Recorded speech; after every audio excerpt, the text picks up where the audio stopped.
Welcome back, everybody, to our next episode. And the episode we're going to be talking about is how to gain control by your words in divorce mediation. Control is available more than you think, but you can never get control if you don't communicate properly.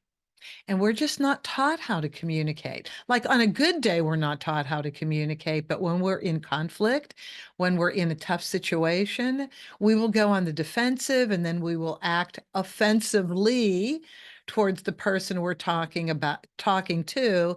But it's all because we have the flight or fight syndrome kicking in. We feel threatened. We feel fearful. We don't know how to respond when we are in that compromising situation. And I cannot tell you the number of people in 14 years that I have worked with who allow their spouse to walk all over them in a mediation. They have me there as a mediator, but they don't use me properly. I'm not there to stick up for anybody. So let me be clear about that. I'm not there to take sides. I'm not there to make decisions for you. But I am an industry professional, a family law industry professional. And if somebody says something in their assumption of how the law works, I will say, please talk to your attorney about this because I don't think you're clear.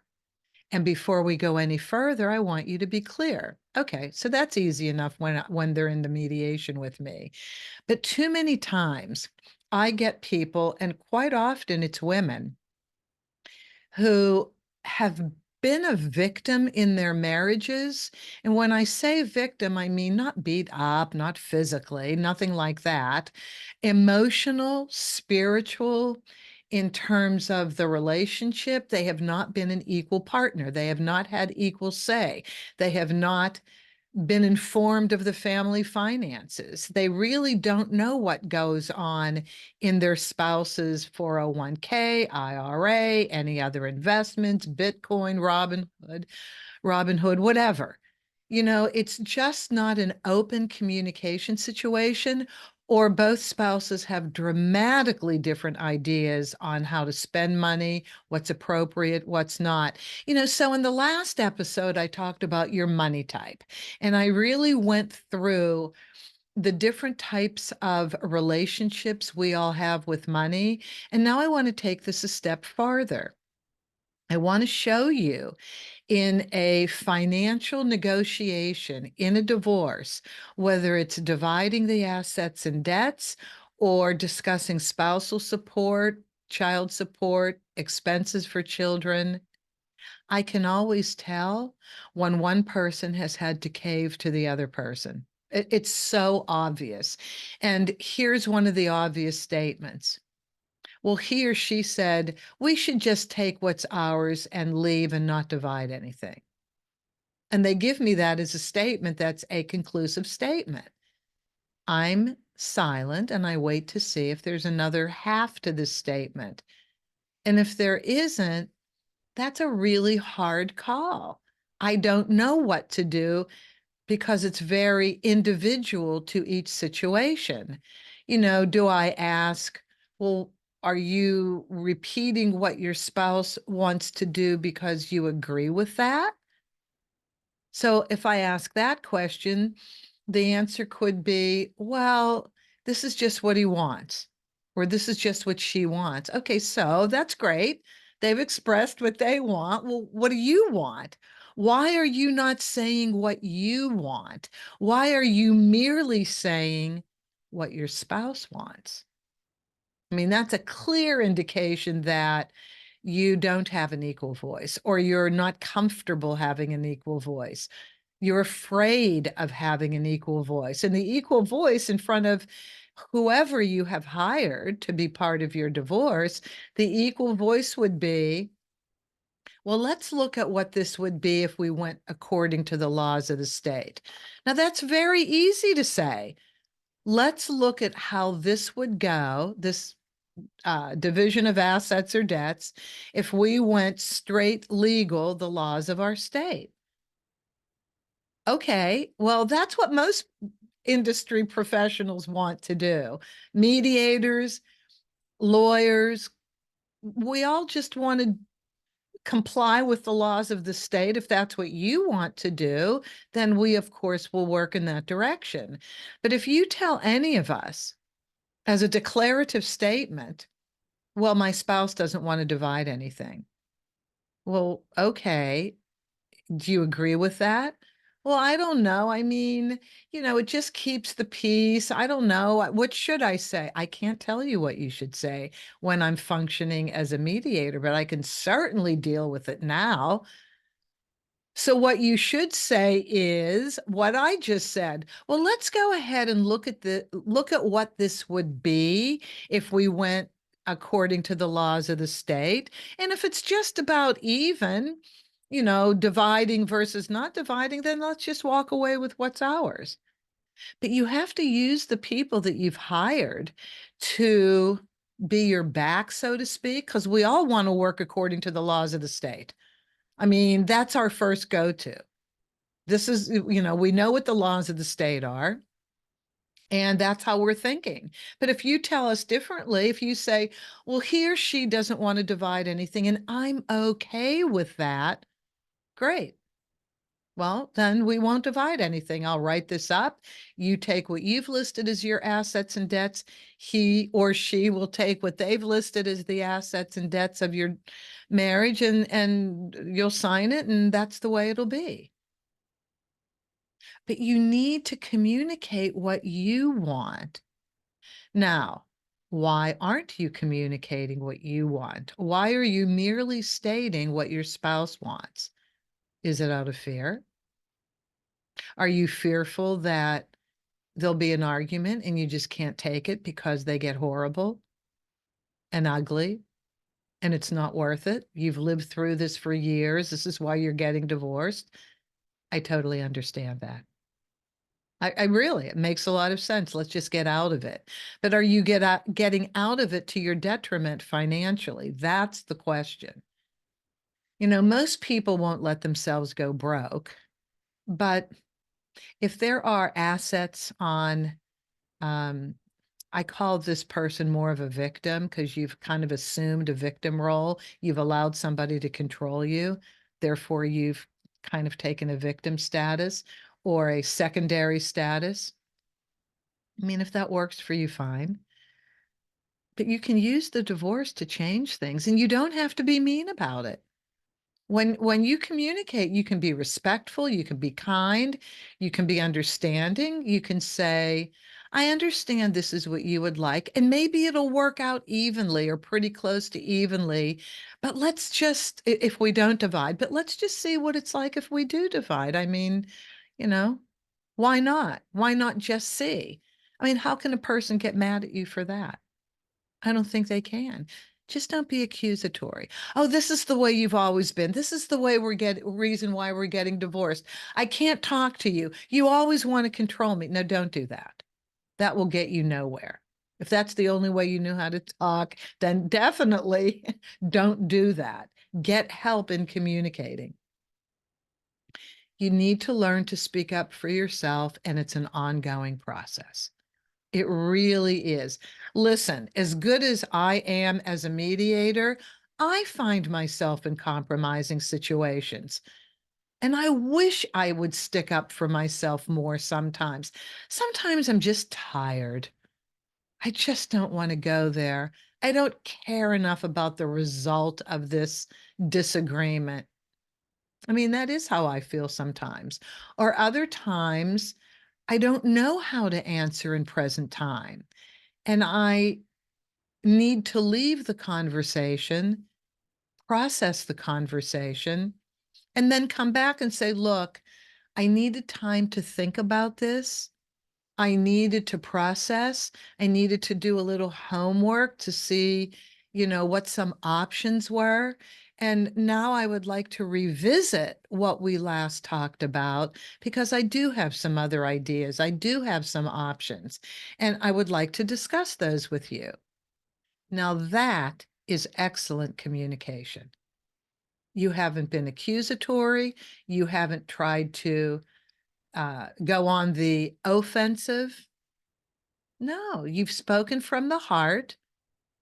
You've just said what you think. You've described reality. I just didn't know what to say when we were talking the other day. I had to think about it. I needed to process. I needed to look at other options. I mean, that is respectful communication. That is clear communication. That's normal. That's human. Learning how to speak up for yourself is an ongoing process. Why not use divorce as the as the event that pushes you in this direction, to teach you a different way of communicating? Because if you can communicate well in divorce, you can use these skills anywhere. You can use them on the job when you're ready to negotiate for a raise or a promotion. You can use them when you're buying a car. Oh my God, God knows. Could it be a worse situation to buy a car? My friend Dina, who's on this little, oh, I'm sorry. My friend Dina, who listens to this, she's part of the subscriber group. Although she's not getting divorced, she just likes listening to this podcast. And thank you, Dina, for doing that, by the way. So Dina was telling me about buying a car. She used an industry professional to negotiate for her, to find her a car. She explained what her bottom was, and she let somebody else do it who was better equipped to do it. So when you're hiring attorneys, when you're hiring mediators, when you're hiring anybody in the divorce space to help you get through it, let them help you. And so for me, I like to teach people how to communicate better because the gold is in the communication. That's right. You can have anything you want. I mean, let me rephrase that, by the way. You can get farther along in the negotiation if you learn communication skills, let people teach you communication skills, let people be the arbiters of your spouse when your spouse says, we don't really need to divide anything. I'll just take what's mine, you take what's yours. And maybe what's his is a heck of a lot more than what's yours. But you need to speak up. You need to use divorce as an event that teaches you how to negotiate, how to communicate. And once you learn how to do it, it's not a chore. It's not burdensome. Man, it's your get out of jail free card. Pass go, collect $200. Yes, in real money, not monopoly money. Speaking up for yourself, learning how to do this is an ongoing process. And if you feel you flubbed it the first time around, approach it a second time and just say, I wasn't ready. I needed to rethink. This is how I feel. This is how I would like us to approach this, at least see. And then maybe we can go back to your way. How can anybody get mad at you for saying that? And certainly if you say it in front of a family law professional, you get a lot of support. Okay, and number 3, how to keep control in your co-parenting role. Okay, so there's an ongoing negotiation in co-parenting.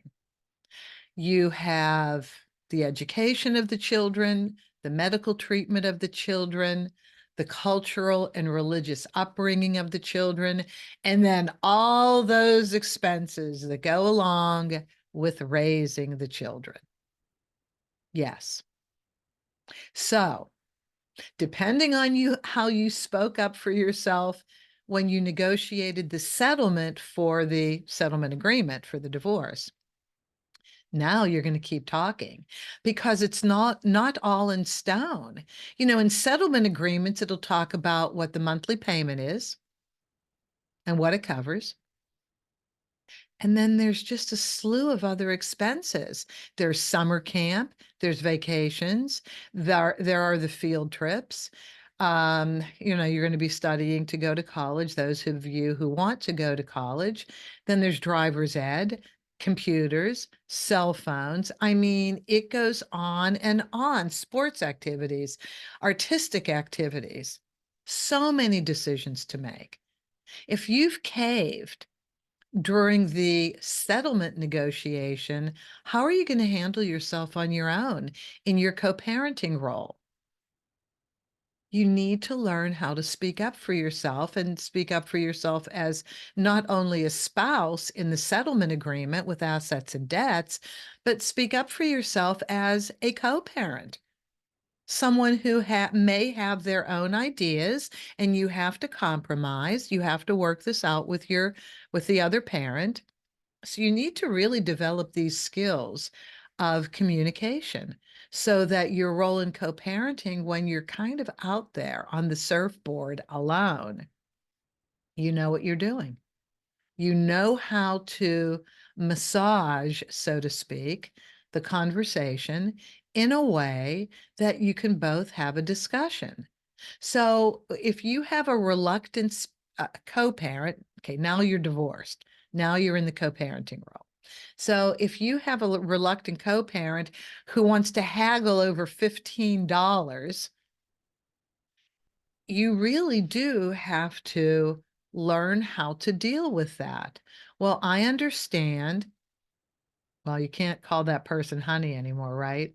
So I understand, John, that you think that this expenditure of $15 may be $15 more than is required. This is what it pays for. This is what I would like to do. Let's settle on this. Um, let's let me hear why you think this is too much. And then if it's just a tiny amount of money, okay, I agree with you. You do have to cut your losses at some point. You just can't argue over everything. But if it's a more significant purchase, a more significant decision that has to be made, get a professional with you then. If you have a spouse that you can't move at all, that it's a crazy, ridiculous argument or disagreement, even with the smallest things, get a professional on board. Now, listen, you can go to child support services in many states, including California, and they will have your back. They will go straight law. They will do your negotiating for you. So if it's really, really, really difficult after the divorce is final and you've used your attorney, you've used your mediator, you've gotten communication coaching, you've done it the best you can to get the divorce settled. Now you're in co-parenting land. It's like Barbie land. There, you have your own rules to co-parenting land. You may file at child support services. It doesn't cost anything in California. You will each get lawyers assigned to the case, and they're going to go straight law. And you're going to have an easier road to hoe. And I just think you need to engage people who are going to be helpful to the situation, because this is about your kids now. This isn't about assets and debts. This is about your kids. And yes, it is true that people do have different ideas on what is important to buy for their kids, what is important to enroll their children in. I know that's an ongoing disagreement. But if you really get your communication in order and just say, let's do something more than $15. Let's do soccer. I don't believe soccer. One person says, I don't believe soccer is important. I don't like sports that may have that are too physical. If you want them to do it, you go ahead and do it. Well, you do need the other parents, buy-in, or you're going to keep paying for all this stuff yourself. If you're okay with it because you just can't make a dent in the co-parenting relationship, okay, that's your reality. And you just have to make value decisions. What decisions are important to get backup help on, and what do you just want to let go because it's not worth it? Yes, you are going to make those value decisions, but on the important calls, get help again. Don't do this alone. Get professionals involved. Either get child support services involved, get a mediator involved, get an attorney involved. Just because you get attorneys involved doesn't mean you're going to trial, doesn't mean it's going to be horrifying. Maybe get an attorney mediator. Sometimes I go with attorney mediators. I say I'm not even the right mediator for you. It's best that you hire attorney mediators because the attorney mediators can't help themselves. Some of them just quote law. They just can't help themselves. And sometimes you just need that. It's so tough. But I am telling you, if you can learn how to speak up for yourself, how to learn communication skills that will keep neutralizing your communication so that you keep it as low key as possible. Don't raise your voice. Don't do harsh texts. If you get a harsh email or text back, don't respond. You don't need to respond to somebody who's unkind to you, or respond by saying, I really would like to engage in a discussion with you, but I need you to treat me with courtesy and respect. And the email or text you just sent me was not that. Could you please rephrase what you sent me so I can feel comfortable responding to you? I mean, listen to what I just did.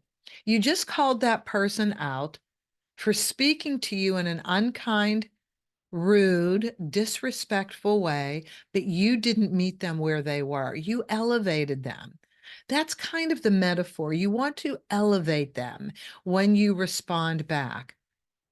And let me just say this again, you want to address the issue, but you don't want to be spoken to in an unkind, disrespectful way. So the very first thing you must address is, I want us to treat each other in a respectful, kind way. Towards that end, I'm asking, could you please resend this text and speak to me in a courteous, kind way? And then I'm more than happy to engage in conversation with you. Start doing that when you're on your own as a co-parent. Start doing that. And let's watch the other person eventually change.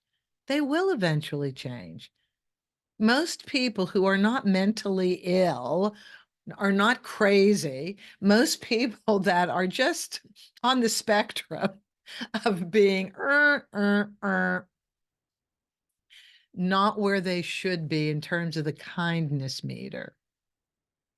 It's really going to be hard for them to keep treating you disrespectfully, if you just keep saying, would you please treat me in a kind, respectful way? I want us to co-parent in the best way we can, and we can only do that if we're kind to one another. And again, if you don't get anywhere, if you have somebody that's so compromised that they can't, then you have to go to a professional to help you.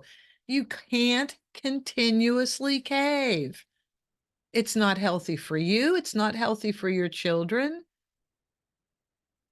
I implore you to always keep the industry professionals in mind who are there to help both of you and are there to help the entire situation. And you just may need help. But try it my way first.